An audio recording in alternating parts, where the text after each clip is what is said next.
শাকিব খানকে আমার অনেক ভালো লাগে, একে বলেন বুবলি। হ্যালো ভিউয়ার্স, বিস্তারিত জানতে চ্যানেলটি সাবস্ক্রাইব করে সম্পূর্ণ ভিডিও দেখতে থাকুন। সুপ্রিয় দর্শক, ঢাকায় সিনেমার জনপ্রিয় সফল তারকা জুটি শাকিব বুবলি। তাদের ব্যক্তিগত জীবন বেশ ভালোই যাচ্ছে, কারণ একজন আরেকজনকে নিয়ে আলোচনা সমালোচনার শেষ নেই। কেননা বিভিন্ন সাক্ষাৎকারে শাকিব খান জানিয়েছিলেন বুবলিকে অনেক আগেই ডিভোর্স দিয়েছি, আর সেই কারণে একজন আরেকজন থেকে সেপারেট থাকি। কিন্তু বুবলি বিভিন্ন সাক্ষাৎকারে জানিয়েছেন তাদের মধ্যে তালাক এখনো হয়নি, আর ব্যক্তিগত দ্বন্দ্বের কারণে একজন আরেকজন থেকে সেপারেট থাকি। আর সেই কারণে ভক্তরা মনে করেছে যেহেতু সাকিব বুবলি আলাদা থাকছে, হয়তোবা তাদের মধ্যে ডিভোর্স হয়েছিল। কিন্তু আসল সত্যটা ভক্তরা জানতো না। কিন্তু অবশেষে ভক্তদের সাকিব বুবলিকে নিয়ে যে চিন্তাধারা ছিল তার সততা প্রকাশ করলেন বুবলি।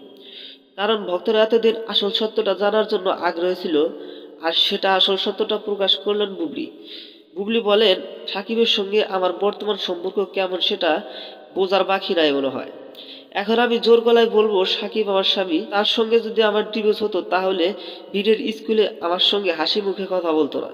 বুবলি আরো বলেন, সাকিব খানকে আমার অনেক ভালো লাগে। বন্ধুরা, ভিডিওটি ভালো লাগলে একটা লাইক দিন এবং নিত্য নতুন আপডেট নিউজ পেতে আমাদের সঙ্গে থাকুন। অসংখ্য ধন্যবাদ পুরো ভিডিওটি উপভোগ করার জন্য।